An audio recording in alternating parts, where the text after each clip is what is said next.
20 years this year of helping arts and culture organizations around the world to grow earned income, to understand and unlock their markets, and to create confidence audience strategy. And we do that through things like market research, data analysis, pricing, and so on, analytics.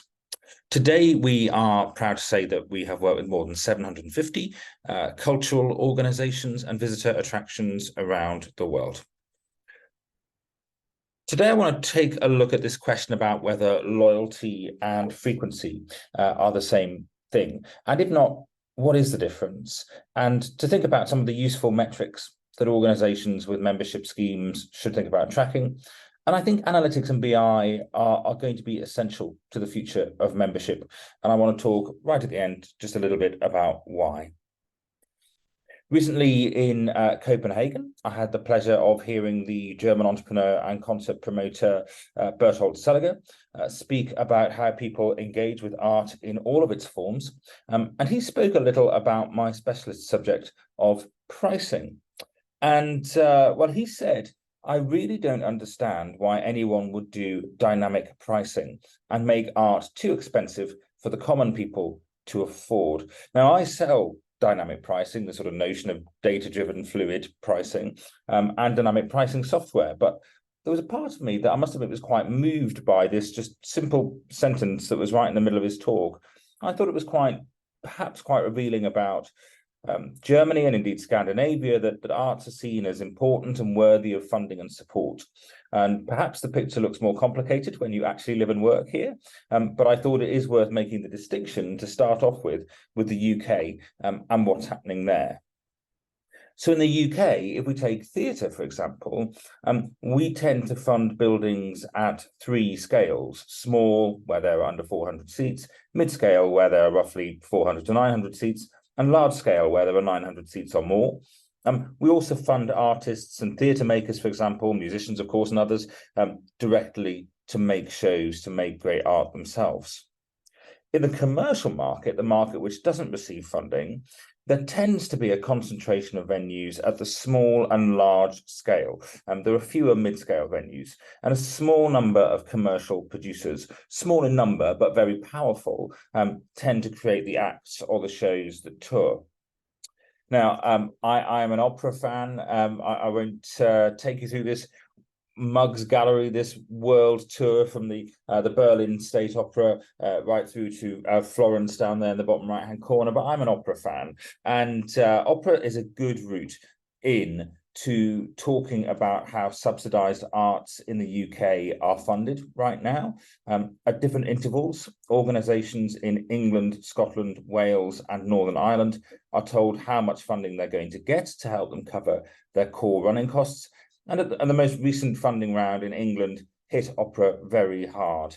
In fact, you can see here from these headlines that the story is actually the same across a lot of art forms, that the funding situation, these are all headlines related to England, is really not good.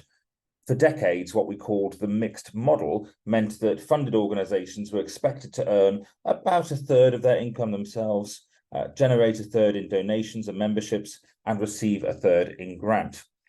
These days, it's pretty common to see the split being something more like 60-20-20, 60% earned, 20% grant, and 20% donations. So grant income has been standing still or retreating for 2 decades now, for 20 years. And that's one of the reasons why, for example, if you compare membership at the Berlin State Opera and London's Royal Opera House, for a similar level of benefits, you will pay 150 euros for a membership at the Berlin State Opera and the equivalent of 606 euros for the equivalent membership at the Royal Opera House. When we talk about memberships and subscriptions, we tend to talk about loyalty. It's something in particular that ticketing companies really push to the sector, this idea that audiences are loyal. Well, here are a few dictionary definitions of loyalty: a strong feeling of support or allegiance, being faithful to a person or organization, a person who feels loyalty to a nation, to a cause or person, feels a sense of allegiance, commitment, or dedication towards them.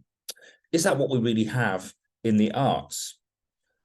Often when we talk about loyalty, what we mean are visitors and audiences adopting higher value behaviors. So they might be coming once or more than once a year. They have been coming for more than 1 year or one season. They tend to book in advance, potentially block booking well in advance. And their average spend with us might be in the higher priced inventory. When we talk about loyalty, though, it's important to bear in mind that what people get out of that supposed loyalty, that frequency, might be really very prosaic. So when we asked people attending a particular visitor attraction in the UK why they chose that attraction, the top two most important parts of the value proposition were that visiting the attraction was convenient and the parking was good. So value potentially comes in many forms, and sometimes it's often quite prosaic. Take this example of my local theatre, Newcastle Theatre Royal in the northeast of England, which boasts the largest arts membership scheme in the region.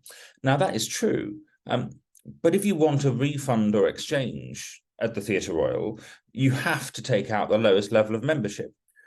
My colleague David Rees has published an article on the UK arts website Arts Professional recently about why it's important to focus on audience volume in the years ahead. That is to say, the number of people coming through the door. We often say that there are 5 ways to grow admissions volume, and here they are. If we leave aside number 1, acquisition, which is about recruiting new visitors or audiences, and leave aside number 5, which is about getting people to bring more people with them, then the other 3 are all about some form of frequency. Reactivation, getting lapsed visitors to return after a few years away. Retention, getting people to visit year on year. And frequency, getting people to attend more often in year. So that's one definition of loyalty. So look, here's an important metric to track. Someone booked with you for the first time, they became a oncer, and that triggered, hopefully, in both you and them, the crucial question, what's next? What should that booker do next with you? As a general principle, the most valuable booking is the second booking. It tells us a lot. The second booking is a big win, one of the hardest wins in audience development, and it is a significant flag that there is an opportunity here to build both frequency and loyalty. So we think it's important to track the number of people who have had their second booking. True loyalty, of course, is about more than just frequency. Visitors or audiences who are loyal may have learned preferences. They know what they like. They know which day they like to visit, where they like to sit, who their favorite staff member is, or what they like on your menu. They have subconsciously built up a sense that they trust your brand, they feel safe with you, that they belong, or they feel welcome. They will perhaps be more inclined to act on your recommendations, either through explicit messages to try a show or activity, or through implicit messages, like how you highlight something on your website or in a brochure. They may well be more likely to recommend you to others, because coming to you is part of their life story. For some, you will be part of their identity. For example, being a subscriber to the symphony or the opera is very important to a particular segment of the classical music market. It's core to who they are. Now, all of these are about utility, your usefulness and the value you deliver to someone's life, but also about a natural human desire to belong and about emotional reward. How does being loyal to this audience, how does being loyal to this organization make me feel? What do I get back? So it's important to be clear in your own mind, in your own circumstances, what loyalty, what frequency means to you, what behaviors matter most to you. Is it about someone who attends in a certain pattern, or who will book across your program based on your recommendation, or who is both a ticket buyer and is signed up to your community classes, or a donor or an advocate? Clarity on these questions builds clarity on your objectives and the key results you want to see. As an industry, the more segments on this wheel that people belong to, the more likely it is that a klaxon, an alarm, is going to sound somewhere in the building that says they're a membership, subscription, or donation prospect. That is an understandable and often pretty sensible reflex. We need to send them a subscription brochure. So if we think about subscription first, I think a bit of context is helpful. Generally, when we've been analysing subscription schemes over the past year in the UK, we're seeing an acceleration in the decline of fixed subscription models, where someone chooses a fixed package of performances and locks in their seat for the whole season, and a growth in interest in flexible subscriptions, with the option to build your own bundles and a high degree of flexibility to change your mind, the option to pay by installments, and so on. But often the attrition out of fixed subscription is happening faster than the growth of flexible subscriptions. It's not a neat switch from one to the other.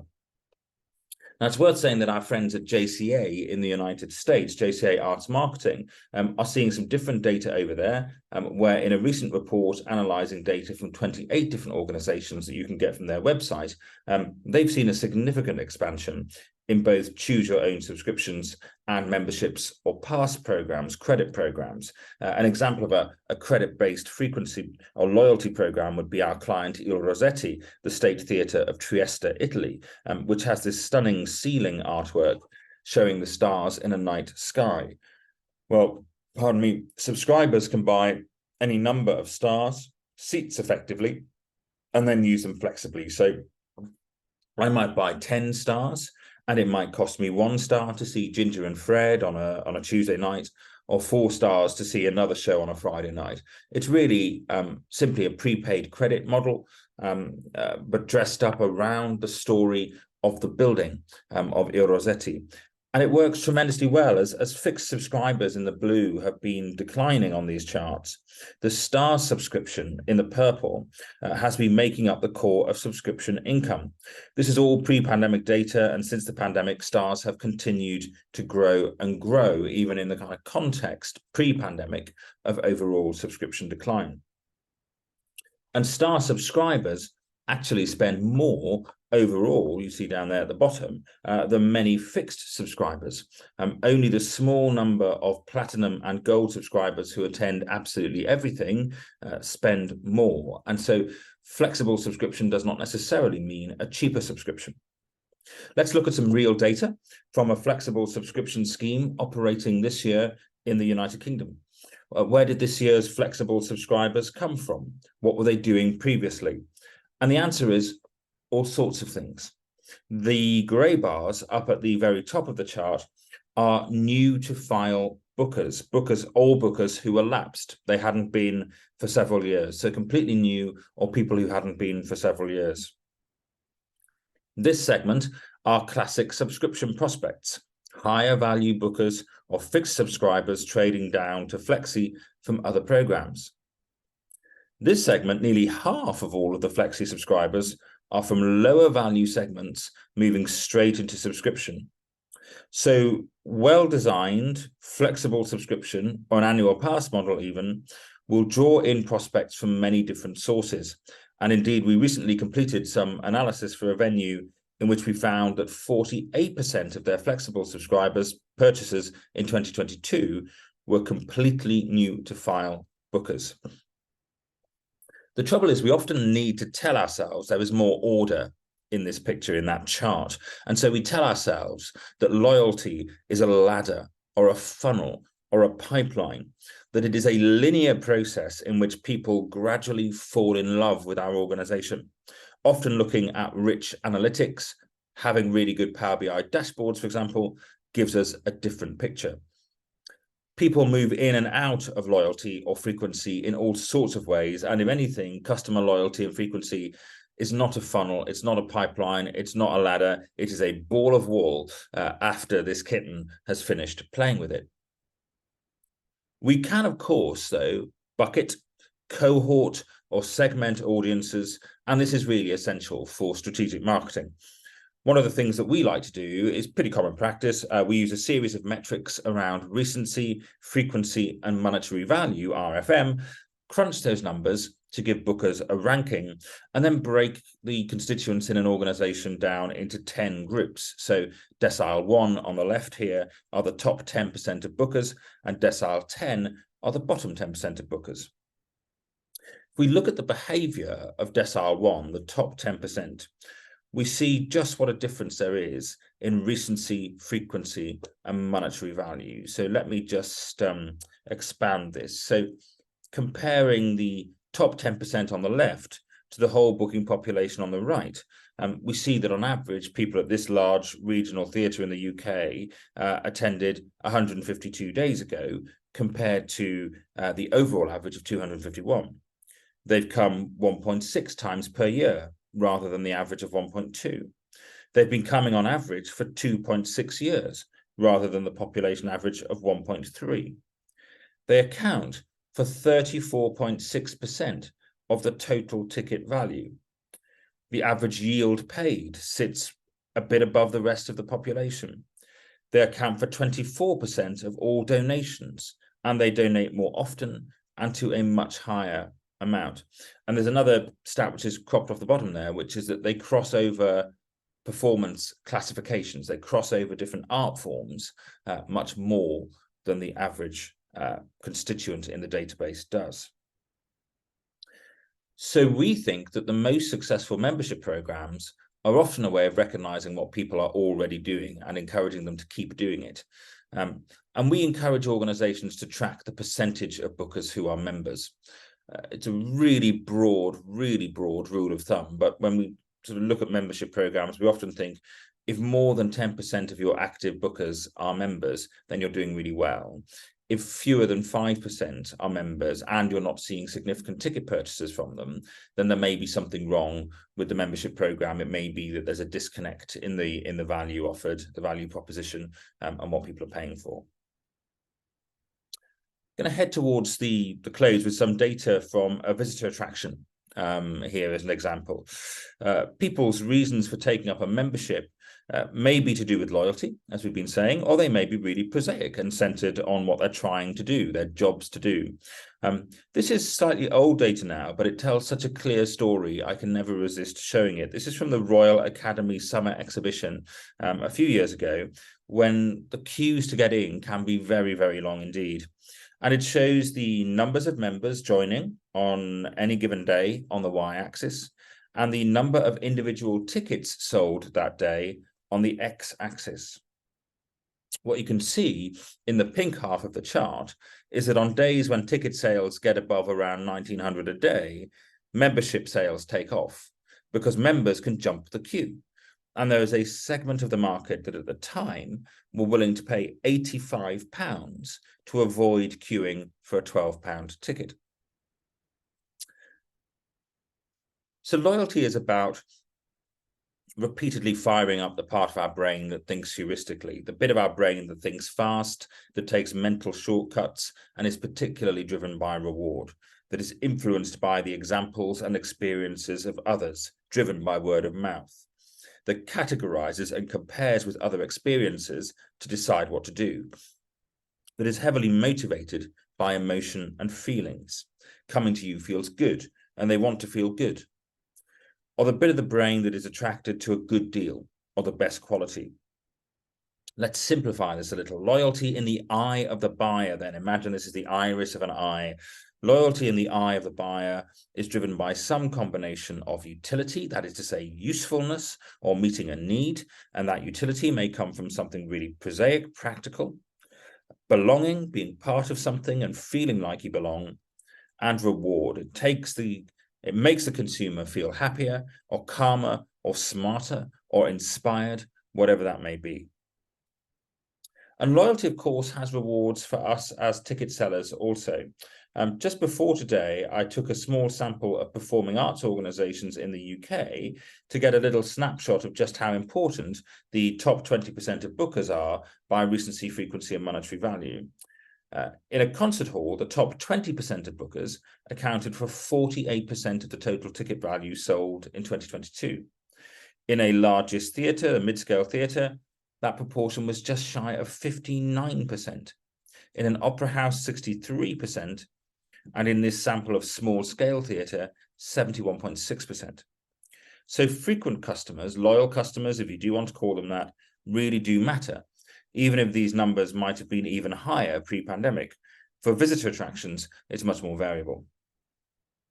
So the fundamentals of loyalty in all of its forms lie in having a good understanding of your customer profile. What are their jobs to do in life? Where do you fit in? Maybe they want entertainment or to learn new things or to socialize. What do they stand to gain from engaging with you? And what pain points stand in the way, be it time or affordability or fear? And how does your offer align to that? What are your gain creators around what's on offer and the quality of service? What are your pain relievers about things like convenience of booking, accessibility, or payment plans? Identifying the loyal buyer, the loyal customer, patron, visitor relies on good market research off your own database. Not all of your loyalty prospects are in the system already. Good market research will help to define the size and the motivations of your market, their willingness to pay, their targetable characteristics. But yes, also good and useful research of those people on your database now. Proper, rich clustering, analytics, and analysis to expose the real segments of your data, which is tremendously valuable. And matching that with the campaign tactics and organizational behaviors that all help to drive loyalty. And ultimately, the single biggest tool in this is segmentation in your system. You know you're on the right track when you have a behavioral segmentation based on analytical signals that shows buyers moving into and out of loyalty in unexpected ways. People can move out of loyalty. It's not a prison. And understanding lapsing is as important as understanding acquisition. And I just want to kind of stress here that increasingly we think that behavioral segmentation in the ticketing system or in the CRM or in BI dashboards is so important. Demographic tells us so much. Psychographic, attitudinal tells us so much. Only behavioral tells us what people really do and do not do. So I'll just end with a reminder that for the buyer, loyalty is fundamentally about some combination of utility, belonging, and reward. And the key to engagement for ticket sellers and venues is market research, analysis, analytics, and segmentation to create, communicate, and match the right value proposition to the right segments. Now that's where we are now, and I just have a final slide where I want to talk about the future of membership. And apologies, this is quite a wordy slide. But membership is really currently about buying a predefined set of benefits, even a flexible subscription. You are buying from a pre-chosen menu, the program. You probably buy once a year or once a season from this menu of options. A membership in the arts, I think, is looking increasingly old-fashioned and really quite confused about whether it is transactional or whether it is about supporting the organization. It's my belief that in future, smart organizations will be pulling together data from the CRM system, from ticket sales, from physical tills and point of sale systems when people are buying a drink or food or retail in the building, from e-commerce systems, from survey data, and from things like web analytics and a host of other data points to fundamentally reimagine membership. I think we are heading in the next 5 years to an experience that is going to be more like a retail store loyalty card, a personalized offer, personalized interventions delivered to you at the right time throughout your membership, because we've picked up on signals that have encouraged us to target you with an offer based on what we know about you. Might be an offer, might be something else. But for example, how many organizations act on a 5-star post-show visitor experience survey and use that as a signal in their communications? How many organizations have that automation to say, right, this person who is higher frequency tends to buy a higher value ticket, has just had a 5-star experience, but is not yet a member. This is the moment to hit them with membership, or this is the moment to hit them with something that will encourage them into their next visit. How many organizations really do that? How many organizations do the same with a 1-star review? This is a really high value patron who's just had a 1-star experience. I think we're currently too focused on utility, how often people come, the recency, the frequency, the monetary value, and not enough focused on that sense of belonging and reward, which is data that we can get from things like surveys, revealed preferences, stated preferences rather, in surveys, as well as the things that people reveal to us in their booking behaviors and their booking habits. And so I do think that in particular, conscious that I'm speaking to a room full of BI and analytics professionals, that there is a really critical role for BI and analytics that is going to make it essential to reimagining memberships in the way that things like subscriptions have been changing in recent years. And I think the potential for audience and revenue growth when pulling together the data from all of these multiple different systems is really very significant.